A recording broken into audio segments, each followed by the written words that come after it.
obviously we're here to talk about Regen Ag, and I'd just like to start, I think, Grant, with you. Okay. And just in general, why this seems to be everything that the thing that everybody's talking about these days in agriculture. So why is that? Why is this so important? Well, good afternoon, first of all, and I'm delighted to hear everybody's talking about it. It's time for everybody to be talking about it. So I think the reason, in a nutshell, is that agriculture takes up about 50% of the habitable land on Earth, and about a third of the greenhouse gas emissions come from agriculture.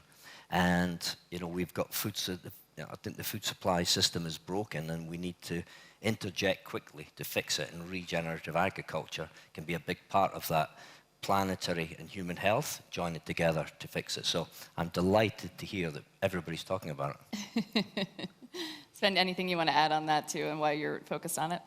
Well, it's about solving the dual challenge, feeding a growing population and at the same time doing that more environmentally friendly and sustainable, like Grant just talked about. And if you look at the numbers right now in the state of the world when it comes to hunger, the numbers are devastating. After decades of reducing world hunger, it came to an end and started to move in the wrong direction in 2019, 2020,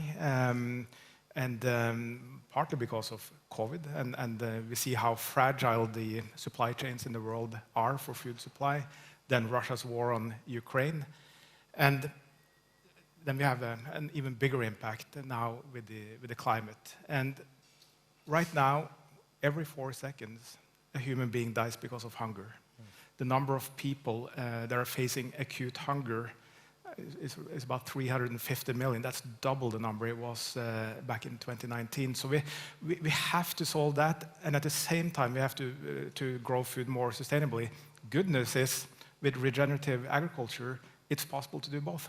Yeah, great. Well, so what are some of the biggest challenges that you're facing right now in trying to address this? We can start with you, Grant. Yeah, so I think first of all, what is regenerative agriculture? There's not really one good definition, and you've got people like Patrick in the audience who are much more, au fait with what it is. But it's really about disturbing the soil less, using crop cover, so you can sequester, capture more carbon into the soil. And so that's the critical part of it. And we believe that we can take out, if we can triple the current rate, so it's about 15% of the world are using regenerative agriculture, but it's only growing at 0.6% a year. So it would take 50 years to get to a level that's really meaningful. So the whole point of the Agribusiness Taskforce was to try and accelerate that. And if we can triple it from, say, 15 to 40 to 45, in the next 7 or 8 years, we can take out 600 million tons of carbon, but at the same time have better soil quality, more soil, and better water retention. So the whole thing gathered together makes a huge difference. Why is that? Why is it growing so slowly? Why is it such a small growing when it's going? It could be such a great climate solution. We can start with you too on that one. Well, farmer incentives. Yeah. Farmers are business people. And they will respond to a system that rewards for sustainable practices.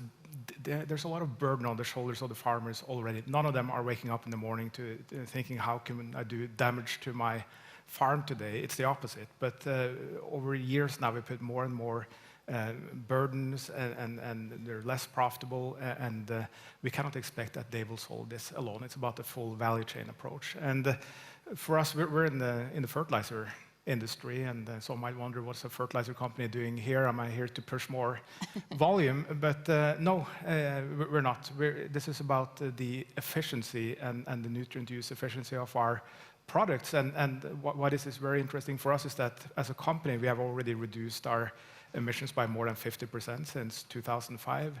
But we're coming up to a level where we're not able to take the next step unless we get a full value chain approach to it.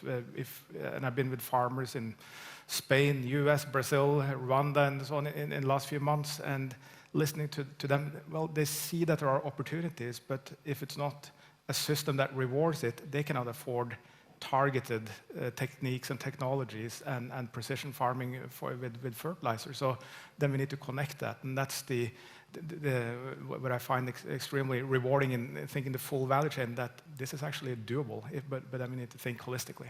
Right. Yeah. So I'm guessing that's why you started the task force. Do you want to tell us a little bit more about why you started it, and then maybe some of the partners that you've chosen to join the task force? Sure. So, and I'll build on what Sven was saying, because he's absolutely right as well. So the SMI started under the auspices of His Royal Highness the Prince of Wales, now the current king, who had a vision and a passion to really make a difference in the climate battle. And so he saw agriculture, quite rightly, as a huge area that wasn't really making progress. And so he asked me to chair a group, to bring together a whole value chain group. So it's everything from a farmer, like Patrick in the audience there, through to small startup companies and big CPG companies. So we have, Bayer, Olin, Yara, Mondelez, et cetera, and all the companies are in here, to really step back and say, why is regenerative agriculture, when the benefits are pretty clear, not taking off? And as Sven rightly said, it starts with the short-term economics for the farmer just don't work. And we're putting too much emphasis on the farmer, who is trying to do a great job, but we're not supporting them. So we've got to find a financial mechanism to fill that short-term gap to support the farmer who wants to do the right thing. And we've talked to a lot of farmers as part of this work. The second thing is education in different parts of the world. That's why we've done, as part of this SMI initiative, we've done rice in India, potatoes in the UK, and wheat in the US, to see what are the differences around the world. And there's no one silver bullet, but we do know the economics everywhere don't work. We do know that the education system isn't strong enough everywhere. And as Sven said, we know that the value chain proposition isn't working. So those are the things that we have to solve. And if we can solve that, I think we're off and running. Yeah, and talking about financial mechanisms, actually funny, John Kerry yesterday on his conversation was really putting it back on businesses and saying that's where the money is. How does that work? I mean, how could we financially support some of the farmers a bit more? Well, I could start. It's all about looking at the total cost of food. If you look at the food system in total in the world today, it generates about $10 trillion worth of value. And within that, the farmers are paid for what they do. What we're not talking enough about is the hidden cost of the food system, the impact on emissions, on climate, on health and biodiversity and so on. And if I summarize all the hidden costs in the food system, well, that's $12 trillion. So it's a negative $2 trillion impact of the food system. So if we could think more holistically around this and sort of channel some of these money over to the farmers, so that they can get paid for sequestering carbon in their soil. If you have a healthy soil, you will have more micronutrients in the soil, meaning that we have more healthy food, reducing the health bill that is picked up by governments and people already, but you're not paying for it in the supermarket. These are some examples, but it's also with the commitments from all our companies that we will be net zero emissions, and all the companies in the task force have commitments to that. So in order to realize that, a large chunk of that happens in the field of the farmer. So if we can, through that, create mechanisms to help the journey. And then it sounds like this is going to be very expensive. It really isn't. Boston Consulting Group did a study on this, and the cost to decarbonize food is 4%. So it's not a big number, but that's in an ideal world where we're able to pass the revenues down to the farmers. But in today's system, commodity thinking, silos, a little bit of margin everywhere, then the number becomes much larger. That's why it's important that we think differently about this with transparency, and that me as an input provider, I'm here with Grant as a major food company, and we're together with retailers. It's about that's the whole idea, that we create that both transparency, but also the trust among the companies that we can do this. So you mentioned the study. What were some of the key findings that you found when you did pick out those very specific foods? Yeah, so, so the companies that we got together, you're probably thinking, why would Mars and Yara and others, be so involved? And so for something like Mars, we're basically an agricultural company. You think of our brands like Snickers and M&M's and Pedigree and Royal Canin, and you don't think agriculture. But actually, we take raw materials from farms and we turn it into the consumer brands that you know today. And 85% of our greenhouse gas emissions come from a farm and agriculture. And many of the companies involved, like Pepsi and others, it's exactly the same. And so when His Royal Highness, now His Majesty, asked us to come together, I think it was a recognition that we had to collaborate together, because no one person, no one company, no one group can solve this on their own. Because if you look at, and I'm getting to answer your question, is if you look at the bullseye of what the issue is, it's the economics to the farmer, and that's driven by, we don't have one set common metrics. We're not paying the farmer to farm regeneratively. So we need metrics as job one, because then we can measure the carbon that's been captured, and we can compensate the farmer for better soil, we can compensate them for using less water. And there's enough money in the system. If you think of farm bills around the world, most of them are geared towards paying a farmer just for yield or something else. If you can switch that to pay them for a metric that shows that they're farming regeneratively, there's enough money in the system. We have to prime the pump to get it started, but this is going to take governments, private companies, and NGOs working together to crack it. But short-term answer is we need better metrics, and from metrics flows the rest. And what would you say you're hoping from COP, at least, to see, right now? Is there something, all of these different groups are here that you just mentioned. Is there something that you're hoping to see out of COP that maybe could help to catalyze it a little bit more? Start with you, Svein.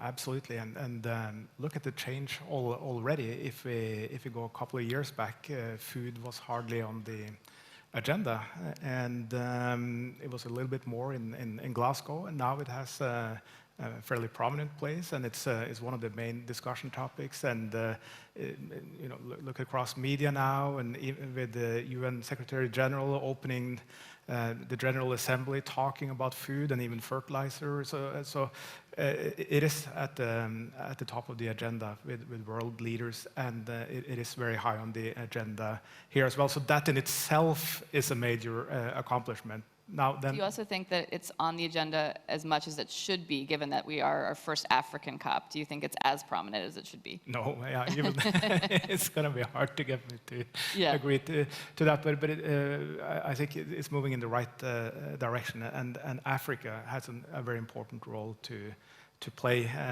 in also being a major food producer for the rest of the world. And when we look at how Russia now has weaponized food, exports of that, and the deal on exports from Ukraine going on and off and so on, we can't go back to normal again, even if there was peace today, because once food has been used as a threat and as a weapon, we need to find alternative solutions to that. And Africa plays a very important role in this, in terms of arable land, climate, and here's a huge opportunity for growing businesses as well. But today, the sad fact is that Africa imports about $50 billion worth of food every year, money that should be spent on the continent to create job opportunities, and that could be turned around. And there's a major yield gap in Africa right now that could be bridged, and that's good for Africa, but it's also good for the rest of the world and for stability. Yeah, absolutely. I'd just like to build on that. I think you're absolutely right, Svein. I think certainly the quantity of discussion at this COP has been higher, but I think more importantly, the quality of the discussion is much better. So I think I'm hearing much more. I would say I was obviously at COP26, being in my home country of Scotland, where there was a lot of commitments made. But I think we've moved from an awareness to commitments last year at COP. 100 countries talked about the deforestation. But now we really have to move to action. And when I say action, I mean clear metrics, number one, transparency against those metrics, and consequences if you don't hit them. Right now, you can make a commitment, and nobody's really looking to see if you're going to deliver. And once we get the consequences, and that'll drive delivery. So I think that's the quality of conversation has been much higher, Meg.